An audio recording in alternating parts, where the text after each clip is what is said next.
कितनी सुंदर बात शिव महापुराण में लिखी है।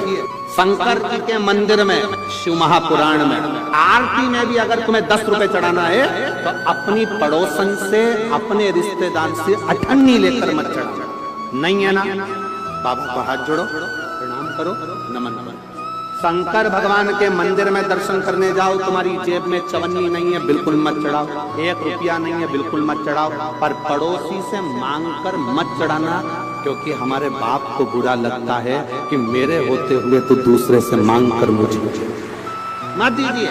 जब मेरा बाबा दे तब दीजिए, जब मेरा बाबा करुणा करे तब बाबा के भरोसे पर फिर कुछ करने का। किसी प्यासे को पानी पिला दो, जैसे आज बहुत सारे लोग पानी की बोतल बांट रहे हैं, फिर किसी को बिस्कुट का पैकेट दे दो, कोई टॉफी खिला दो, कोई भोजन मुंह झूठा करा दो, जैसे सब कर रहे हैं। सोने का हार आप खुद पहन सकते हो, पर फूल का हार आप स्वयं नहीं पहन सकते। आप स्वयं नहीं पहन पाएंगे। उसी तरह फूल का हार कोई दूसरा पहनाएगा तो आपको अच्छा लगेगा। उसी तरह अपनी प्रशंसा अपन स्वयं करेंगे तो वो श्रेष्ठता नहीं रहेगी, कोई दूसरा कर देगा तो उसमें श्रेष्ठता बन जाएगी, उसमें श्रेष्ठता हो सकती है। कहे देवाधिदेव महादेव ने माता पार्वती जी का आदर करवाया, भगवान देवाधिदेव महादेव ने भगवान गणेश जी का आदर करवाया, देवाधिदेव महादेव ने भगवान षडानंद कार्तिकेय जी का आदर करवाया, देवाधिदेव महादेव ने पीपल के वृक्ष का आदर करवाया, देवाधिदेव महादेव ने वट वृक्ष का आदर करवाया, देवाधिदेव महादेव ने जितने भी लता पत्र वृक्ष पुष्प पत्ती नंदी गौ माता ये संसार के जितने जीव हैं मेरे देवाधिदेव महादेव ने सबका आदर करा। जब इन सबका आदर मेरे शंकर भगवान ने सांप को गले में रखकर उसका आदर कर दिया, कानों में बिच्छू डालकर बिच्छू का आदर कर दिया, मृगछाला को पहनकर मृगछाला का आदर कर दिया, तन पर भस्म लपेटकर जिस राख को जिस भस्म को कोई आदर नहीं दे सकता था, भगवान ने उसको अपने शरीर पर धारण कर कर उस भस्म का आदर कर दिया। महाराज अगर मेरे देवाधिदेव महादेव ने इनका सबका आदर करा है तो इन सब ने मिलकर मेरे देवाधिदेव महादेव का आपरूप आदर कर दिया है, मेरे शिव ने उनका आदर कर दिया।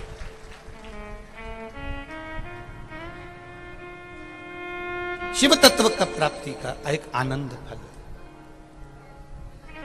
कितना सुंदर संवाद है। सरस्वती शिव महापुराण की कथा कर रही है, सरस्वती शिव महापुराण कथा वर्णन कर रही है। शत्रुपा जी ने तप किया और ऐसा तप माता शत्रुपा जी ने ऐसा तप किया, ऐसा तप किया, ऐसा तप किया, ऐसा तप किया कि तप के बल पर जो संतान उत्पन्न हुई वो संतान कोई साधारण नहीं हुई।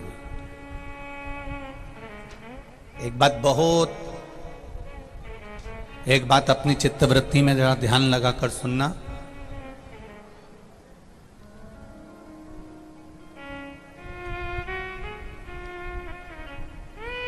भजन करते करते जो संतान पैदा होती है वो माता पिता को भजन भी देती है और भोजन भी देती है, और डिस्को करते करते जो संतान पैदा होती है वो माता पिता को ना तो भोजन देती है ना भजन देती है और उनको वृद्धाश्रम में खिसका देती है। जरा ध्यान देना इस शब्द पर। भजन के बल पर जो संतान उत्पन्न होगी, भजन के बल पर जो संतान प्राप्त होगी, भजन करते हुए, स्मरण करते हुए, कीर्तन करते हुए, मंत्र जाप करते हुए, नाम जाप करते हुए, नाम स्मरण करते हुए जो संतान हमारे यहाँ उत्पन्न हो रही है, जो संतान गर्भ से जन्म ले रही है, वो कोई साधारण नहीं हो सकती, वो कोई साधारण नहीं होगी। भजन के बल पर, भजन के नाम के बल पर जो संतान होती है वो हमें भगवत भजन करने का एक फल प्रदान करती है।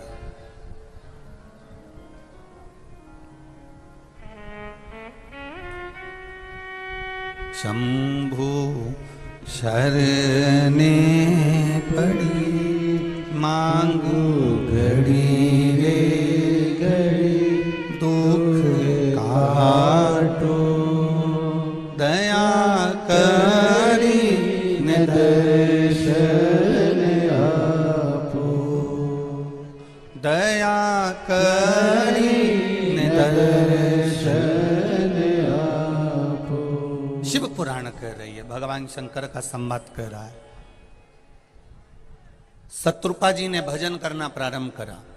शत्रुपा जी ने ऐसा तप किया, ऐसी साधना करी है, उस साधना का फल मिला।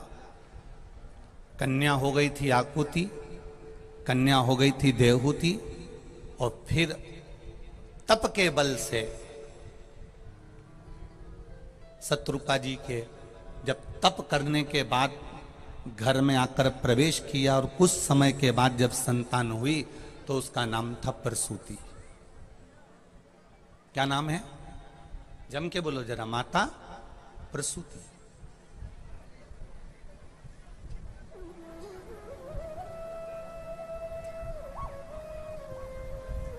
प्रसूति का जन्म हुआ। जिस कन्या ने जन्म लेने के बाद 9 वर्ष की अवस्था आने पर भगवान की साधना में डूबी रहती थी।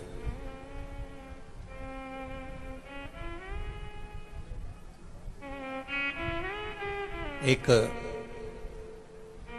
पीपल का वृक्ष, उस वृक्ष की छांव जहां पड़ती थी, उस स्थान पर बैठकर 9 वर्ष की कन्या प्रसूति तब साधना करती थी।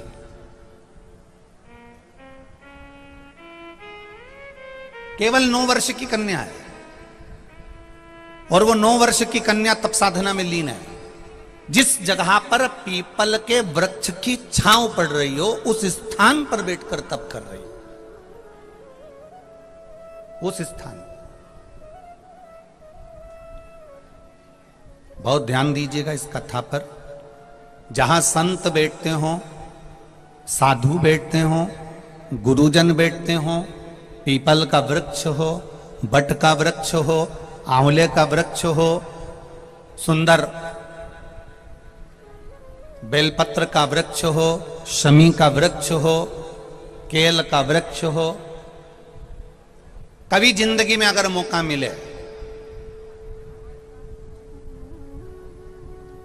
पीपल, बड़, आंवला, बेलपत्र, शमी, इन वृक्ष के नीचे बैठकर जिंदगी में एक बार भी अगर कोई गलत कृत्य कर देता है तो उसकी पीढ़ी दर पीढ़ी को भोगना पड़ता है। पर इन पवित्र वृक्षों की छांव में बैठकर अगर कोई चलते चलते भी एक बार भगवान का राम नाम, कृष्ण नाम, शिव नाम, दत्त नाम, हरि विठ्ठल, नारायण, लक्ष्मी, इन वृक्ष की मात्र छांव में चलते चलते भी पीपल की छांव पड़ गई, बड़ की छांव पड़ गई, आंवले की छांव पड़ गई, बेलपत्री की छांव पड़ गई, या शमी वृक्ष की छांव पड़ गई, केल की छांव पड़ गई, चलते चलते भी इन पवित्र वृक्ष की अगर छांव पड़ जाती है और तुम्हारे मुख से भगवान का नाम निकल जाता है तो अश्वमेध यज्ञ का फल तुरंत प्राप्त हो जाता है, तुरंत मिलता है। हमारे बुजुर्ग कितने समझदार थे, हमारे बुजुर्ग कितने श्रेष्ठ थे, जरा अंदाजा लगा कर देखिएगा। जितने लोग आस्था चैनल पर कथा सुन रहे हैं, जितने फेसबुक यूट्यूब पर सुन रहे हैं, और जितने इस देपालपुर की पावन धरा पर सुन रहे हैं, ध्यान लगा कर सुनना कि हमारे बुजुर्ग कितने चतुर हुआ करते थे, कितने विद्वान हुआ करते थे कि रोड के किनारे किनारे पीपल का वृक्ष, बड़ का वृक्ष, आंवले का वृक्ष, बेलपत्री का वृक्ष, शमी का वृक्ष, ये चलते चलते रोड के किनारे लगाते थे। उनका कारण क्या था? रोड के किनारे अगर पीपल का वृक्ष होगा, रोड के किनारे बट का वृक्ष होगा, रोड के किनारे बेलपत्री का वृक्ष होगा, कोई भगवान का नाम नहीं भी लेगा, उस पेड़ की छांव के नीचे से भी निकल कर चले गया तो भी उसका कल्याण हो जाएगा। इसलिए उस वृक्ष को रोड किनारे लगा। अब ना जाने दुनिया के लोगों ने एक नया प्रपंचा चालू कर दिया, पीपल का पेड़ नहीं होना चाहिए, बेलपत्री का पेड़ नहीं होना चाहिए, आंवले का पेड़ नहीं होना चाहिए, समी का पेड़ नहीं होना चाहिए।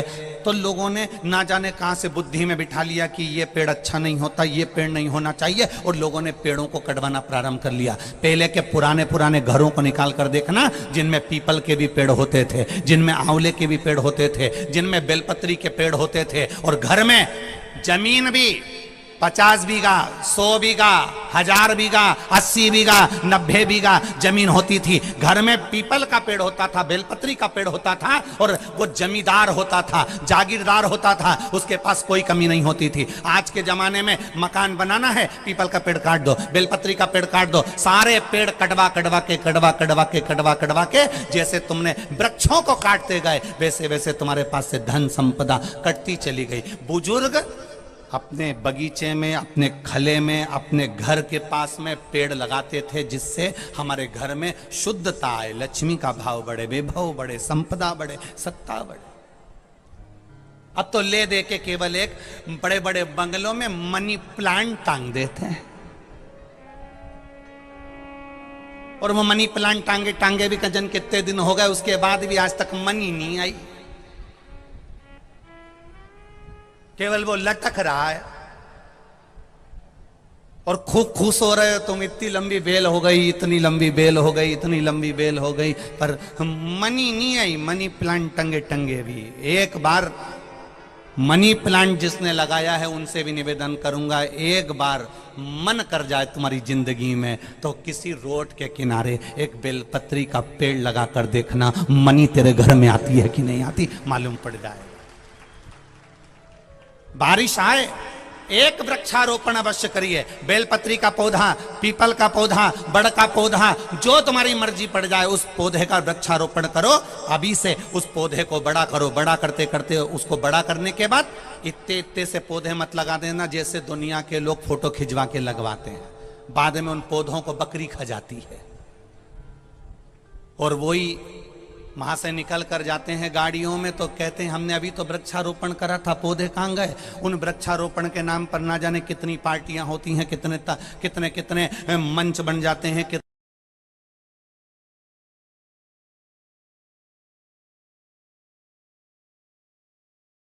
केवल ठूट ठूट इतने छोटे से बचते हैं। क्यों?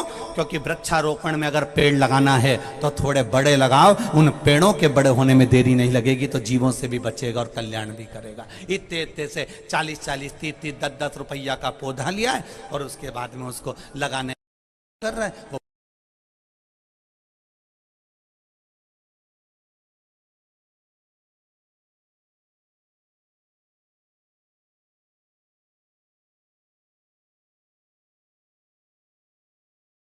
कौन ने कहा? एक किसी स्थान पर लिखा हुआ बता देना कि बेलपत्री का वृक्ष घर में नहीं होना चाहिए, आंवले का वृक्ष घर में नहीं होना चाहिए। एक किसी पुराण में लिखा हुआ बता देना कि बेलपत्री का वृक्ष घर में नहीं हो, आंवले का वृक्ष घर में नहीं हो, इसका वृक्ष घर में नहीं हो। तुम लिखा हुआ बताओ कि ये वृक्ष घर में नहीं होना चाहिए। मन का कहा हुआ हम नहीं मान सकते। तुम मन से तो कुछ भी कह दो, उसको मान्यता नहीं दी।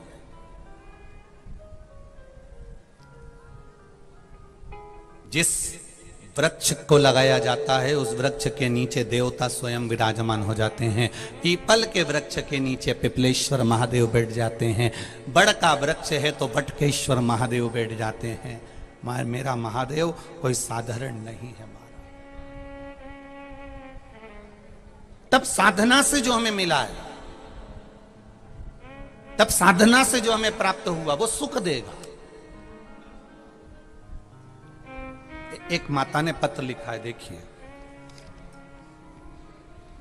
सोनाबाई महेंद्र सिंह राजपूत, मैं ग्राम रुपेटा, जिला देवास, मध्य प्रदेश से आई हूं।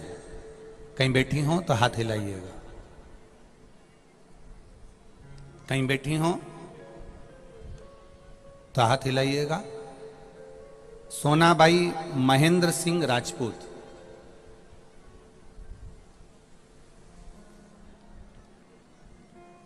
दूसरे पंडालों में भी अगर कहीं बैठी हो तो हाथ हिलाइएगा।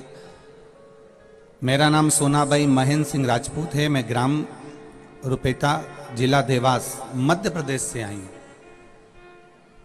ठीक गए? आए, ठीक है ठीक है, ठीक है, दोनों हाथ हिला दो एक बार। गुरुजी, हमारी शादी को 25 वर्ष हो चुके थे। 25 साल से ऐसा कोई देवी देवता का धाम नहीं और ऐसी कोई जगह नहीं जहां जाकर गोदी नहीं भरवाई हो। इंदौर, भोपाल, अहमदाबाद, मुंबई, दिल्ली का कोई ऐसा डॉक्टर नहीं हो जिससे हमने इलाज ना करवाया हो। 25 साल शादी के हो गए। 25 साल में एक एक डॉक्टर, एक एक देवी देवता, एक एक जगह पर जाकर गोद भरवा भरवा कर आए, पर संतान का सुख नहीं हुआ। गुरुदेव, जब संतान का सुख 18 साल तक देखा, 17 साल तक देखा, संतान का सुख नहीं हुआ, तब हमने फिर कहीं जाना छोड़ दिया और विश्वास भी छोड़ दिया। फिर हमने, किसी ने कहा कि टीवी पर कथा आती है उसको सुनो। हमने टीवी पर कथा सुनना चालू करा। आपने उस कथा में कहा था सफेद आंकड़े की जड़ तुमरुका जी का नाम लेकर पति पत्नी को लेकर आना है। शिव जी पे से 21 बार घुमाकर तुमरुका जी का नाम लेकर मंदिर में शिवलिंग का दर्शन करते करते कमर में उसको लाल धागे में बांधना है और शिव जी का नाम लेकर उसी जल का आचमन पान करना प्रारंभ करना है। बाबा की कृपा से 25 वर्ष के बाद 4/11/2022 को मेरे यहां संतान की प्राप्ति हुई है। 25 साल के बाद बाबा ने दिया। बच्चे को लाए हो साथ में? जरा लाओ लाओ, भेजिए। 25 वर्ष के बाद बाबा ने सुना है गुरुदेव, और 25 वर्ष के बाद संतान की प्राप्ति हुई। खाली न जाता कोई दर से तुम्हारे, खाली न जाता कोई दर से तुम्हारे, मैं भी खड़ी हूँ नन्ही बाहें पसारे, अपने गले से लगा लो गिरा जा रहा हो, उठा। भगवान शिव की कृपा से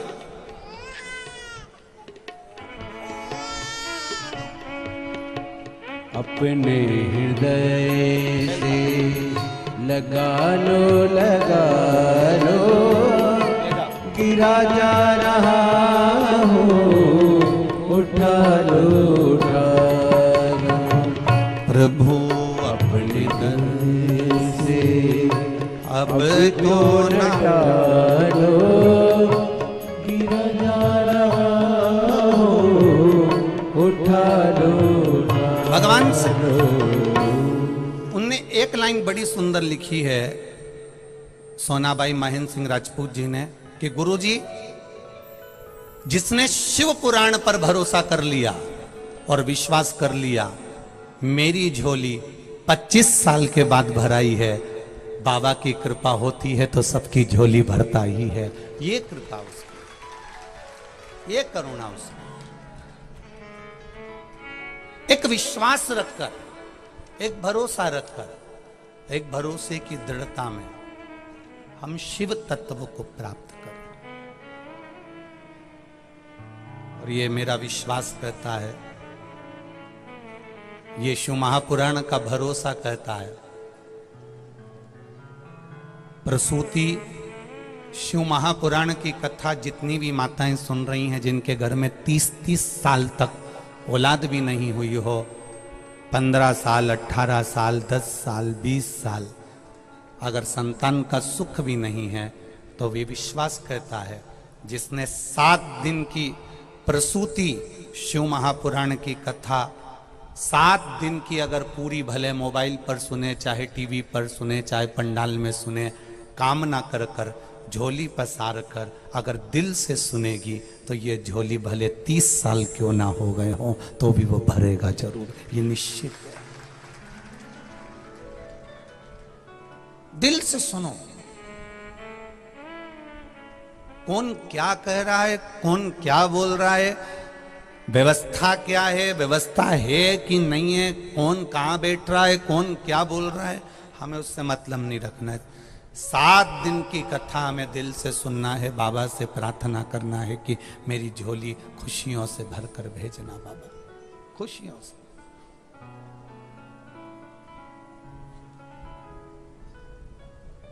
और वो कृपा करेगा तो दुनिया में सुख का अनुभव होगा।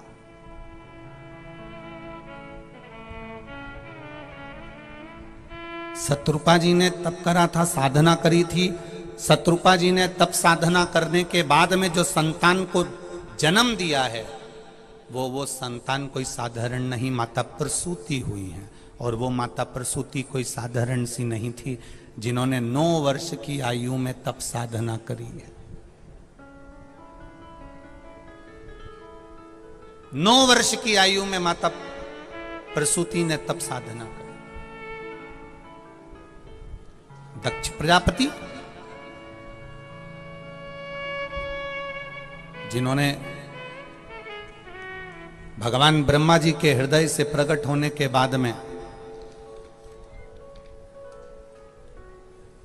भगवान ब्रह्मा जी के हृदय से प्रकट होने के बाद में जिन्होंने सृष्टि की रचना का भार नहीं ग्रहण करा, पर ब्रह्मा जी ने उनको समझाया, तो दक्ष प्रजापति ने विचार करा कि मैं सृष्टि के क्रम को बढ़ाऊंगा। पहले किन्नर की सृष्टि थी, उस किन्नर की सृष्टि को समाप्त कर दिया जाए। किन्नर की सृष्टि के बाद में जो सृष्टि का निर्माण होगा, दक्ष प्रजापति कहते हैं मैं करूंगा।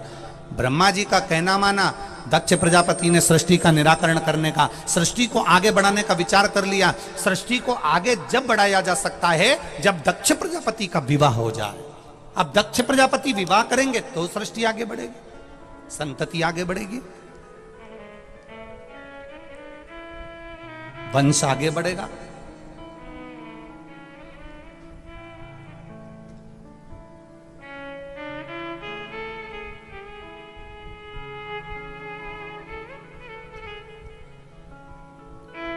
एक मिट्टी के पात्र,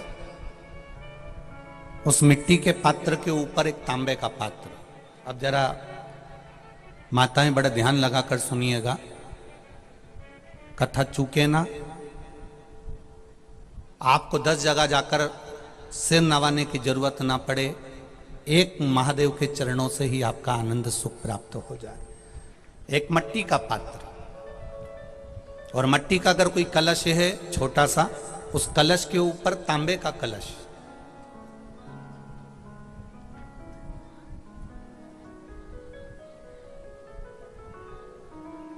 माता प्रसूति, दक्ष प्रजापति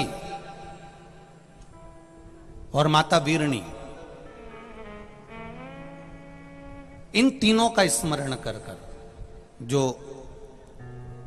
बड़ के पेड़ के नीचे जो शिवलिंग हो, बड़ के पेड़ के नीचे जो शिवलिंग विराजमान हो, चाहे वो ओटले पर हो, चाहे वो पत्थर का हो, चाहे वो सीमेंट का हो, चाहे वो कंकर का हो, चाहे वो मार्बल का हो, चाहे वो जिस भी चीज का हो, बड़ के पेड़ के नीचे जो शिवलिंग हो, उसमें सीधे जब आप कलश लेकर जाएंगे तो मिट्टी का पात्र, उसके ऊपर तांबे का पात्र भरा हुआ, दोनों को एक साथ पकड़ कर ले जाएंगे। पर जब आप शिवलिंग पर दक्ष प्रजापति, प्रसूति और वीरणी, इन तीनों का नाम लेकर सीधे हाथ में मट्टी का पात्र और उल्टे हाथ में तांबे का पात्र लेकर धीरे धीरे शिवलिंग पर जल समर्पित करेंगे, और उस जल का पान उसी बट वृक्ष के नीचे दोनों पति पत्नी अगर पान कर लेते हैं और संतान की कामना कर लेते हैं, तो भी मेरा महादेव संतान प्रदान करता ही करता। पर ये जो क्रम किया जाता है, ये केवल बैसाख के महीने में ही किया जाता है, इसके सिवाय इसको आप अन्य महीनों में नहीं कर सकते, केवल एक बैसाख में। और हम तो कहेंगे बैसाख महीने की जब शिवरात्रि आए या बैसाख महीने में अष्टमी तिथि आ जाए या बैसाख महीने में सोमवार का दिन पड़ी जाए तो प्रयास करना कि आप संतति के लिए, संतान के लिए आप ये प्रयोग कर सके। शिव तत्व की प्राप्ति। आप डॉक्टर को दिखाओ, आप डॉक्टर की दवाई भी लो, आप डॉक्टर से जांचें भी कराओ, आप डॉक्टर ने जो आपको बताया वैसा आप करो, पर साथ में शिव भक्ति को भी अपने भीतर उतार कर शंकर से भी अपने दिल की बात कहकर चलो। शिव से भी खाली ना जाता कोई दर से तुम्हारे, मैं भी खड़ा हूं नंदी बाहे पसारे। बाबा आपके चरणारविंद का रस तत्व हमें प्राप्त हो। 9 वर्ष की कन्या प्रसूति तब साधना में लीन है, 9 वर्ष की कन्या प्रसूति भगवान के भजन में लीन है। समय दक्ष प्रजापति का मंगल विवाह करना है। क्यों? संतति को आगे बढ़ाने के लिए, संतान को आगे बढ़ाने के लिए और इस पूरे ब्रह्मांड को एक संतति देने के लिए।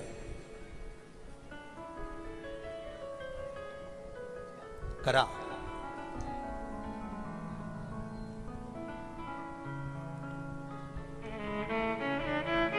दक्ष प्रजापति जब तप में लीन थे, कहा, ब्रह्मा जी ने आकर कहा, दक्ष प्रजापति तुम तप में तो लीन हो, परंतु हमारा विचार है कि तुम अब संतति को आगे बढ़ाओ। तुम्हें संतति को आगे कैसे बढ़ाऊं? आपको विवाह करना पड़ेगा। किससे विवाह करूं? भगवान ब्रह्मदेव से भगवान दक्ष प्रजापति कह रहे हैं कि मैं विवाह करूं तो करूं किससे?